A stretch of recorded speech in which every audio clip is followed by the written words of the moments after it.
Bonjour à tous pour cette nouvelle analyse du blé meunier numéro 2 sur le marché Euronext. Donc comme d'habitude, on va faire une intro sur le contexte, on va dire, général. Bon, on voit qu'aujourd'hui, au niveau géopolitique, bon, les USA font toujours l'actualité. On voit que Trump, alors je sais pas, a envie d'une guerre commerciale. En tout cas, il a mis les premiers pieds dans le plat, hein, puisqu'il il a, il fait du protectionnisme, hein, en mettant des taxes sur certains produits, sur d'importation, par exemple sur l'acier ou autre chose.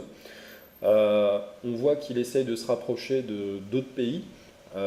Pourquoi est-ce qu'il essaie de faire des nouveaux blocs d'alliance, d'aller peut-être vers des pays qui ont peut-être plus d'avenir sur le plan politique ou commercial. Je sais pas, il parle même d'abandonner l'OMC. Et on voit qu'il y a une scission entre les États-Unis et puis ses alliés historiques, hein, donc le monde occident, hein, entre autres l'Europe, le Canada. Donc je ne sais pas en fait ce que ça cache derrière, si c'est uniquement dû à la présidence Trump, si ça va continuer de là. En tout cas, ça aura forcément un impact sur le marché des matières premières et évidemment sur le marché des grains dans le monde.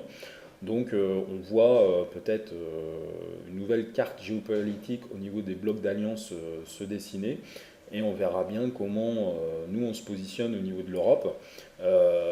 Bon, en tout cas, on est en train en, en tout cas perdre peut-être un allié de choix avec les États-Unis.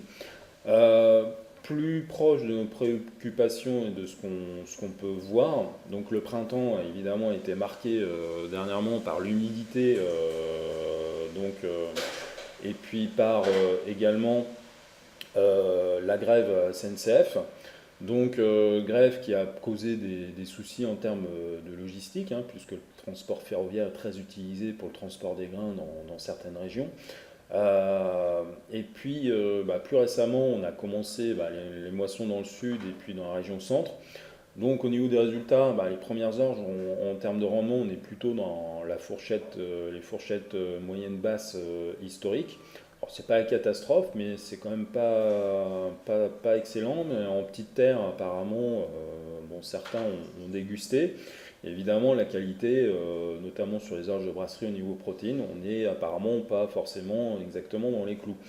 Les colzas, bon, là c'est le tout début, et pareil au niveau des rendements, ça semble avoir souffert. Alors, on verra bien si qu'est-ce qui a provoqué un petit peu ces résultats-là, l'humidité, etc. Bon, après coup, de toute façon, ça nous intéresse évidemment de comprendre, mais on ne peut plus agir.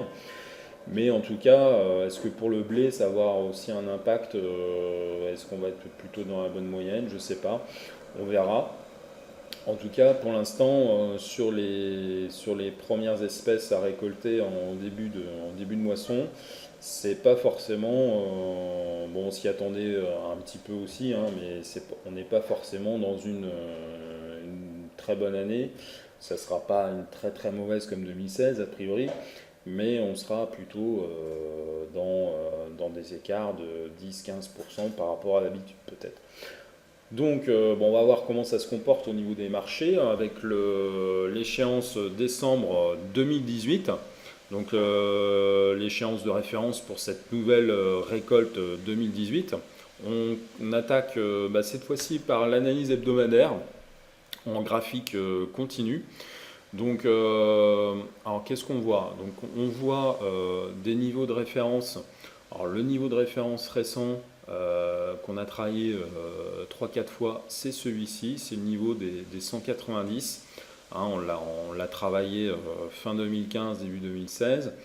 Une autre fois l'été dernier, pendant la moisson 2017. Et puis récemment, là, au cours du mois de mai, mois de juin, on a repiqué sur les 190. Donc voilà, donc pour l'instant c'est notre plus haut récent.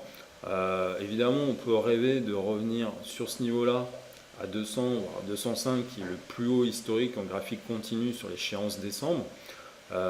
Mais pour l'instant, il va falloir déjà se contenter de 190. Je pense que certains qui ont raté le coche là il y a quelques semaines seraient bien heureux au moins de revenir au moins sur cette base-là.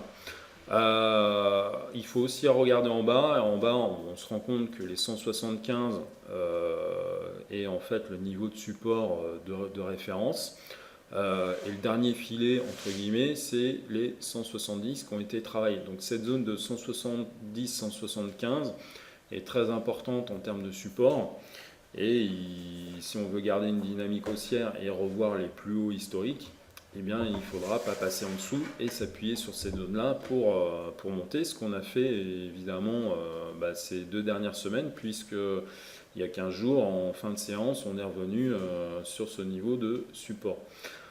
Donc bon voilà, ce qui est au niveau du MACD, de l'indicateur, pour l'instant rien à dire, il n'y a pas de divergence baissière qui pourrait indiquer que les cours sont bloqués sur un niveau. Donc là on est plutôt pas mal. Donc bon, ce qu'on voit c'est qu'on dessine, si on peut être ambitieux, hein, mais on dessine une espèce de double creux qu'on pourrait donc voilà, donc qui prend sa base à 155 et qui prend sa ligne de coup à 190, donc ce qui nous ferait un delta de 35 euros sur 190, donc ce qui nous ramènerait à un objectif potentiel qui nous fait rêver actuellement.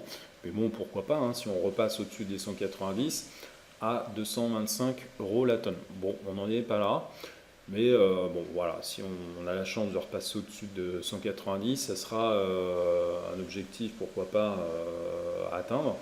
Il faudra passer avant par le plus haut, le sommet historique de l'échéance décembre, qui a pour l'instant autour de 205-210 euros de la tonne. Donc voilà, bon, pour autant dire qu'on peut se donner de l'espoir et rêver. Déjà, si on revient sur 190, on pourra s'estimer heureux. Et donc, je vais vous montrer tout de suite l'échéance dans le graphique journalier.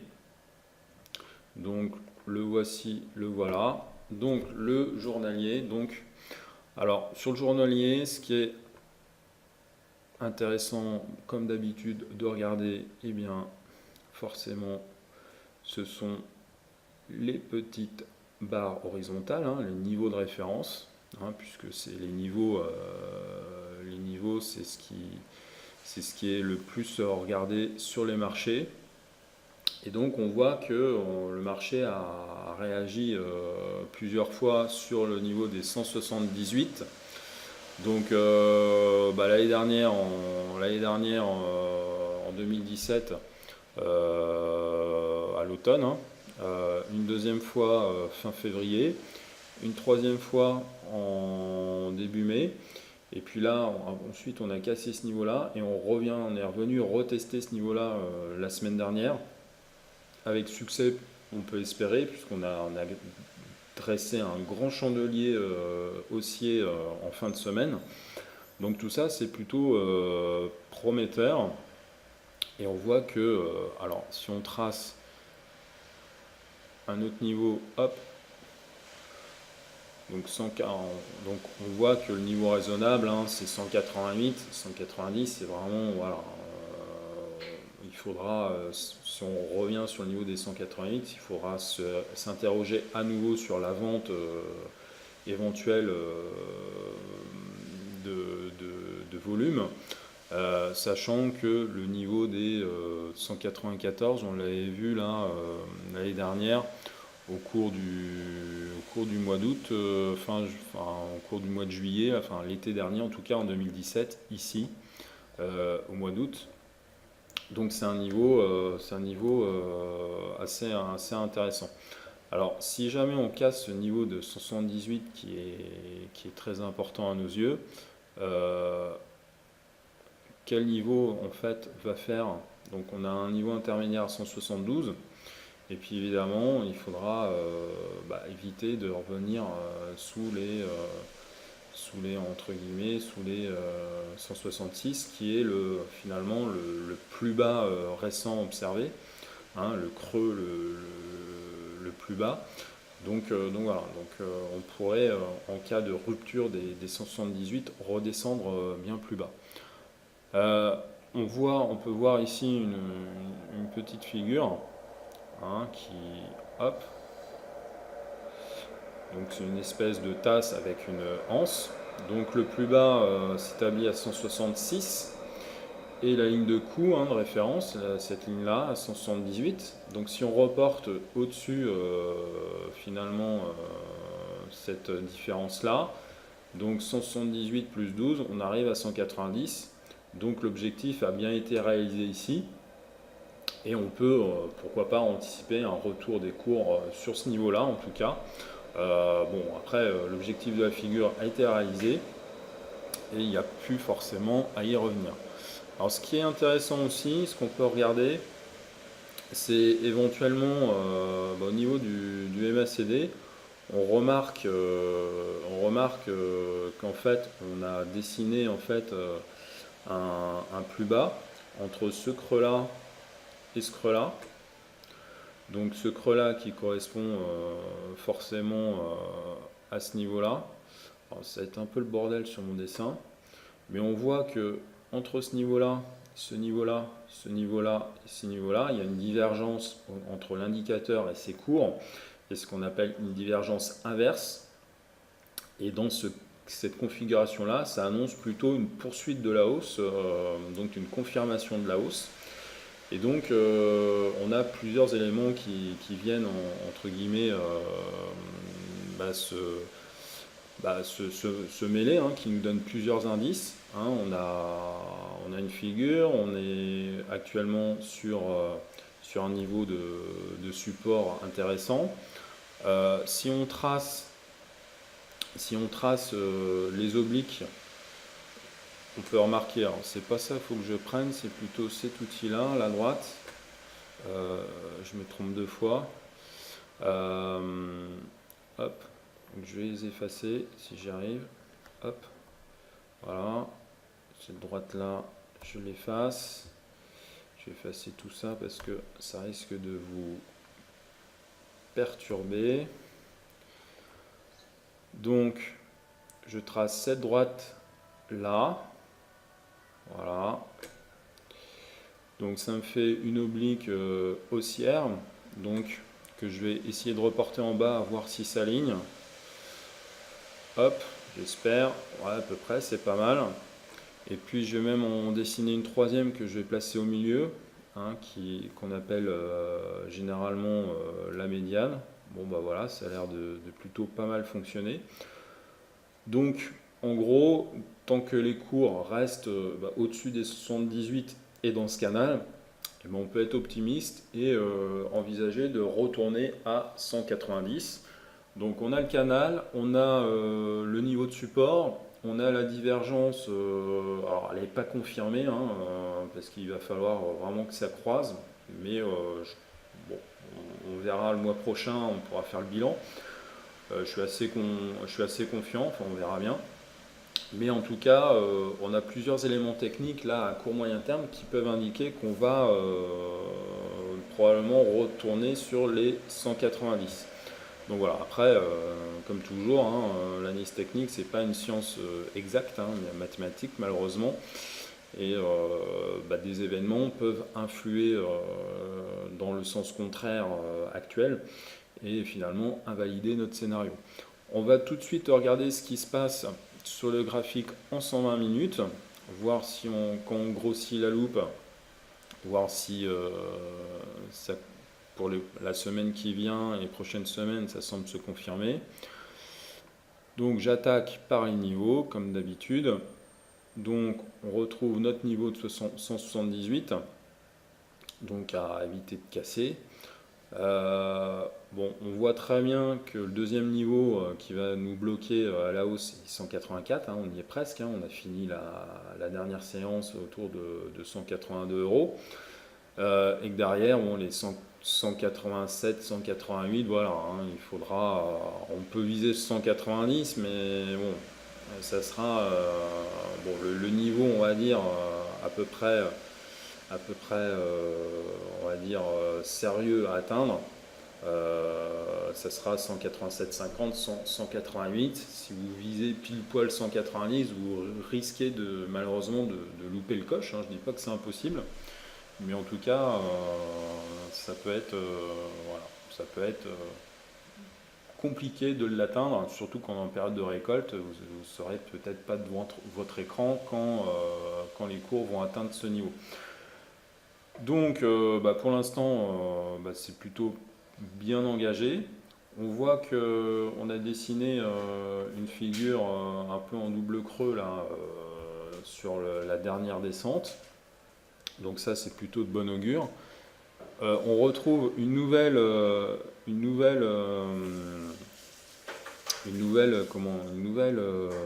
divergence baissière entre ce creux-là et le dernier plus bas là qu'on a dessiné à peu près, on va dire ici. Donc voilà, bon, pour l'instant on est plutôt pas mal engagé. Alors attendez, je me suis trompé. Hop. Donc entre ce creux là de référence, voilà, et en plus ça s'aligne, hein, c'est formidable. Au niveau de l'indicateur, c'est encore un indice un petit peu plus fort. Donc on a une belle divergence haussière inverse qui vient confirmer la remontée des cours. Donc cette divergence a été validée par indicateur, puisque là on a repassé la ligne de 0 et le dernier creux ici. Les cours en fin de semaine dernière ont confirmé ce signal en repassant au-dessus des 180 qui était le précédent sommet. Donc on peut être très très optimiste et s'attendre à un retour sur les 184, on va dire à très court terme. À mon avis, aujourd'hui ou demain, lundi ou demain mardi, on devrait être à peu près dans les clous, hein. À mon avis, les 184 sont largement atteignables.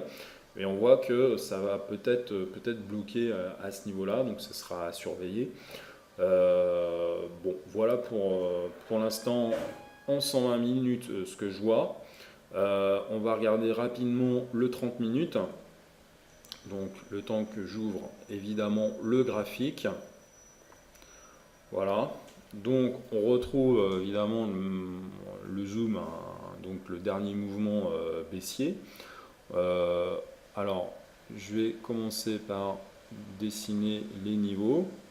Donc on retrouve bien en fait, hein, voilà, ce niveau de 181 euros là dont on parlait, hein, au-dessus des 180.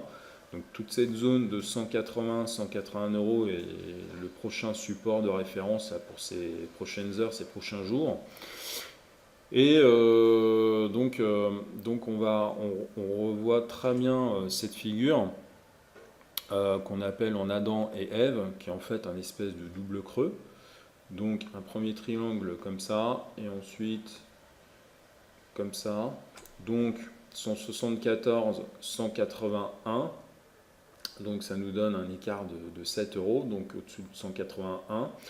Donc si on rajoute ça, on devrait avoir un objectif autour de 188 là pour les prochains jours. Ça tombe bien puisque c'est un des derniers sommets de référence en dehors de cette petite île là avec deux gaps qu'on avait fait. Donc voilà, donc en tout cas pour l'instant c'est plutôt assez encourageant. Au niveau, alors on avait dit que ça risquait de bloquer sur les 184, c'est moins flagrant, là. On retrouve un petit peu ce niveau là des 184 ici. Donc voilà, on verra comment les cours évoluent sur ce niveau-là. Mais c'est clair que pour attraper les 188, il va falloir revenir dans cette zone-là ici, et que pour l'instant on n'y est pas encore. Au niveau du MACD, on avait dessiné une petite divergence baissière ici, hein, qui nous avait ramené sur ce niveau-là. Bon, pour l'instant, en tout cas, on peut dire que sur l'impulsion qu'on a eue là, en fin de semaine dernière, hein, sur vendredi dernier, bon, on n'a pas de contre-indication au niveau de l'indicateur. Donc on va probablement voir les cours aller très rapidement en début de semaine sur 184 et après il faudra voir tout ce que cela donne. Donc pour résumer, donc juste avant, si vous voulez continuer de suivre mes analyses, n'hésitez pas à vous abonner à ma chaîne YouTube, hein, ça me fera plaisir et puis ça vous permettra d'être averti quand il y aura des nouvelles analyses de publier, hein, sachant que j'essaye de les publier en début de mois maintenant en général.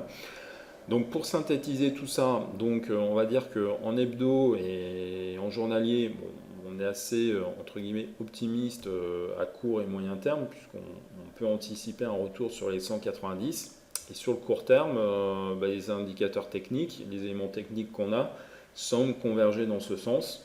Donc avec une première étape à 184 euros, hein, qui devrait être très vite atteinte en début de semaine, et voir si les cours peuvent s'élever au-delà de ce niveau-là.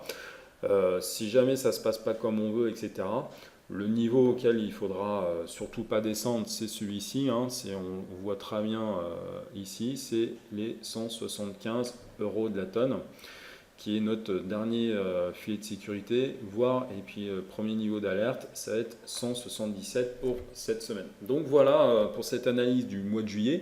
Donc pour ceux qui ont déjà commencé la moisson, je vous souhaite une bonne fin de récolte, hein, évidemment. Pour les autres, je vous souhaite le meilleur pour cette nouvelle récolte 2018. On se retrouve en août pour voir si tout ce que j'ai dit, ça s'est concrétisé ou pas, et puis faire le bilan et puis la nouvelle analyse. Et en attendant, je vous souhaite une bonne fin de semaine et à très bientôt. Allez, salut!